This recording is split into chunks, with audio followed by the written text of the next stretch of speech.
I've been made aware of how much moral suffering clinicians and caregivers and family caregivers are experiencing right now. So in a conversation with my colleague, Cinda Rushton at Johns Hopkins, we've put together some material, some thoughts about what can support you as you're dealing with this very complex situation that we're all facing right now, but mostly what professional caregivers and family caregivers are facing. I asked Cinda to give me a picture of moral distress, and this is her perspective. She says, moral distress is the distress that we experience when we recognize that there's a moral problem and that we have a responsibility to address it. Moreover, we might discern what the right action is, but because of constraints, we are unable to act on it. And then I asked her about moral residue, that residue that is left over when we've engaged in an action that is not morally aligned with our values. Moral residue is the unmet obligations and commitments that occur when we have to make hard choices and prioritize one value over another. In every decision, we have to choose between two competing obligations or commitments, and even when we make the best decision, all things considered, there are still obligations and commitments that were unmet, and there is the experience of guilt or regret that we go through in not meeting all commitments and obligations. So moral residue is the accumulation of unprocessed moral distress. And then Cinda and I, also with the neuroscientist Al Kazniak, we did 2 papers on moral distress.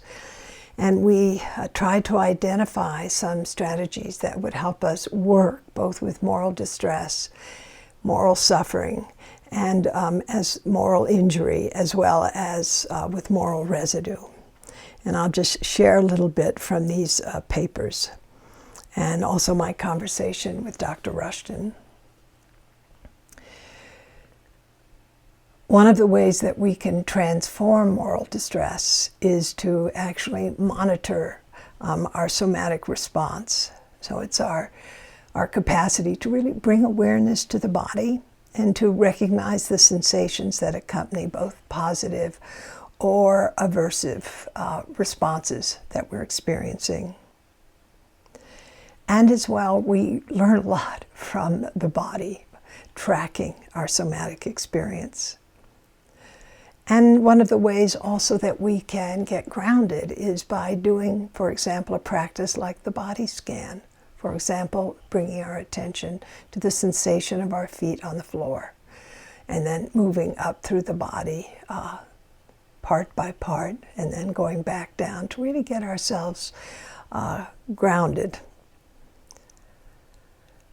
Another is to recognize what our basic needs are, and I'm talking about very basic in terms of going to the bathroom, getting enough sleep, eating a healthy diet, getting enough exercise.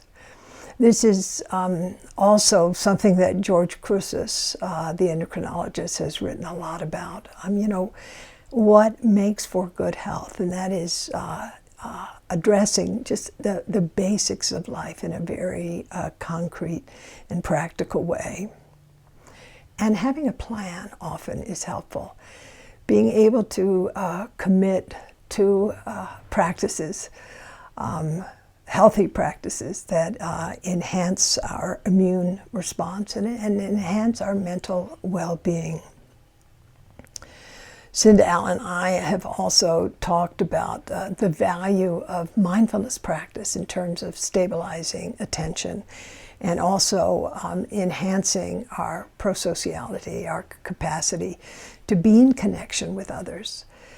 One of the things that Crucis talked about, Dr. Crucis talked about years ago, is that it's not just sleeping and eating and the kind of basics that are sort of obvious, but relationship is really important. How do we enhance our lives, our sense of well-being by being in connection?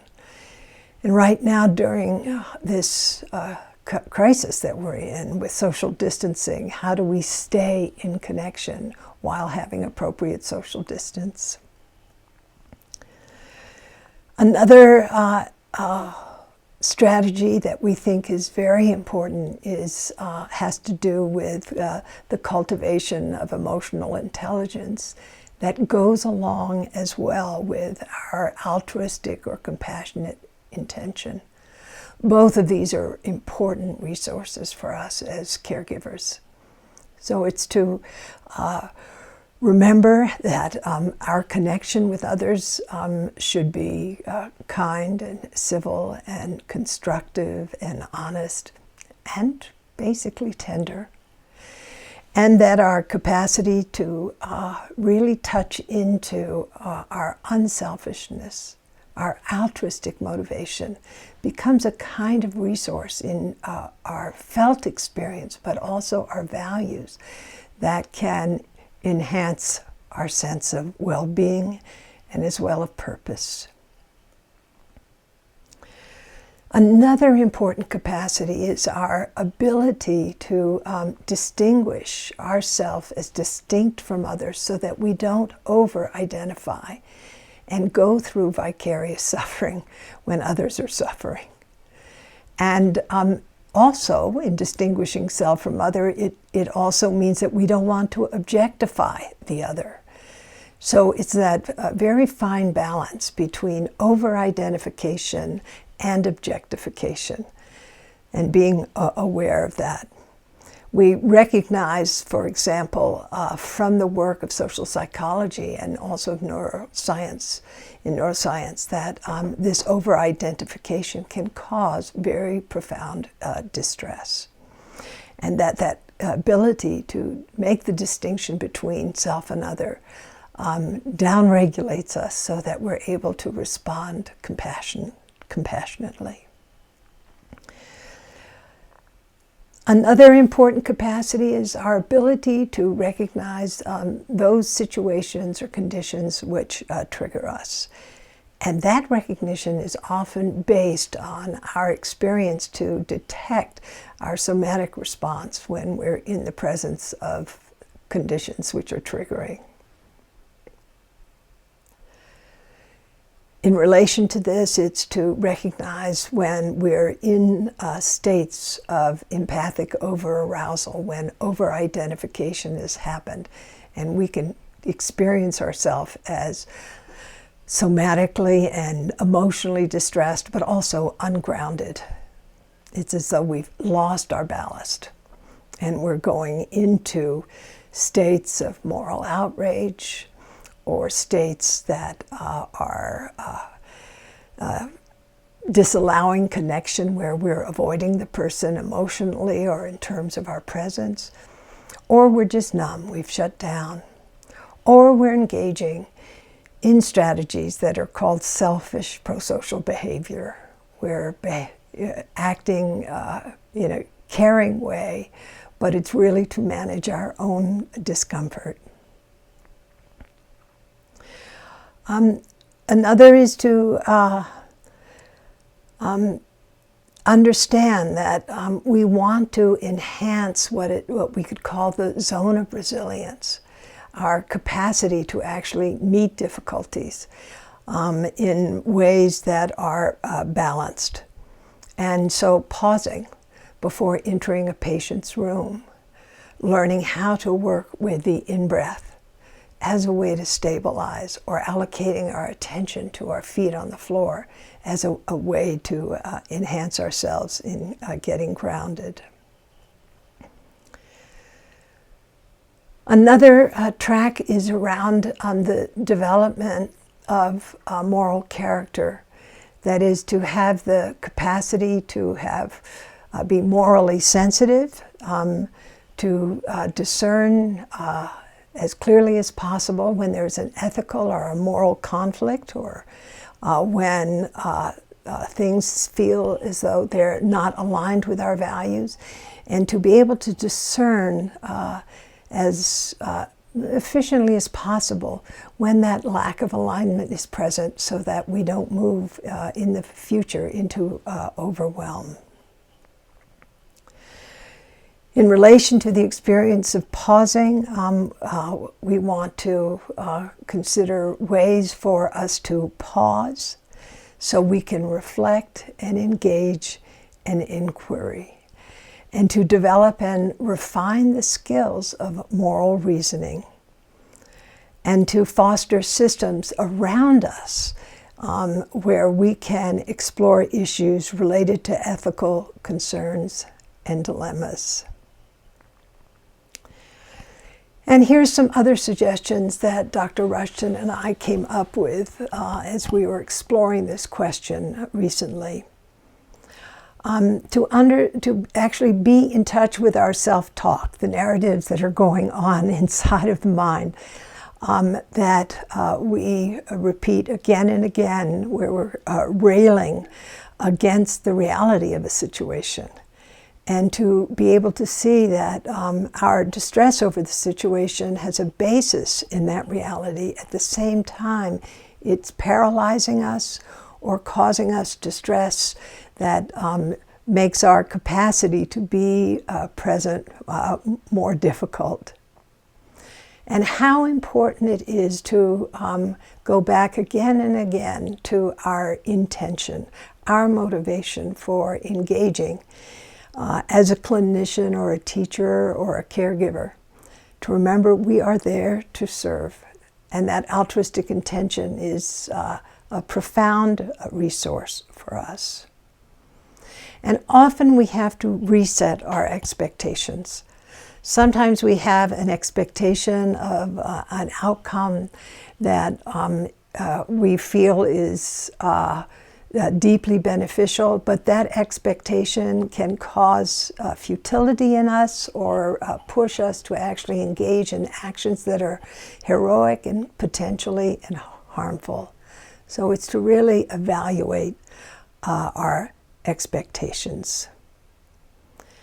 Another is to, we're in a bad situation as a caregiver, but our patient is really in a bad situation. So in a strange way, we use comparison as a way to appreciate the fact that at this time we're healthy enough and able enough to actually care for others, and those who have no resources or who are deeply ill are having resources taken from them moment by moment, and it's to really appreciate the privilege or the gift or the resources that we have in that moment. Another approach is to intentionally cultivate pro-social or positive emotions. Again, not just dwelling in the negative narrative, no matter how terrible the situation is that we find ourselves in, but developing that capacity to actually find the good or the possibility in any given situation. It's also important when we are misaligned with our values, or we find ourselves asked by our institution to do things which violate our values, to practice self-forgiveness. We're all doing the best that we can. Things fall short all the time. We fall short, the institution, our colleagues fall short. This is just what is going to be happening. Sometimes we exceed beyond our wildest expectations, but often our expectations are not met. And what happens is we fall into resentment or futility or move into freeze. So it is really understanding the difficulties that we ourselves have contributed to directly or indirectly, and forgiving ourselves for contributing to those difficulties. Another is to recognize our limitations. You know, we're not God. We're not the Buddha. Well, we are and we aren't. But it's to see that it's important to see our own limits with compassion. And to understand that we are doing the best that we possibly can in a situation that is, at best, untenable.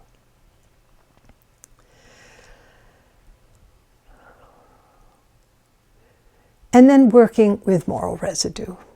You know, the kind of stuff that's left over after we have engaged in an action that was supposed to have at least a good outcome, or that we feel morally compromised by what we've had to do, by the demands of the situation and the demands of our institution. And it's to remember, I am whole despite the constraints that I have experienced in this situation. And to remember that you are in this situation in the role of a caregiver, in the role of a clinician, and that your intention at the deepest level is to serve, and that you touch into this deeper foundation of altruism. Another way that we want to work with moral distress is to what we call titrating our experience. You know, it's one thing to meet it in the hospital, in the emergency room, or in our families, but it's another to keep going back again and again to the news reports and talking about it again and again. It just gets deeper and deeper in the preconscious. And so we want to have, if you will, a balanced diet. A diet that of reality that includes suffering and chaos, but also a diet that includes the whole person of who you really are, or the good acts that you have observed in others, or a moment that you've taken with a patient where there was real connection, and to use that as a resource.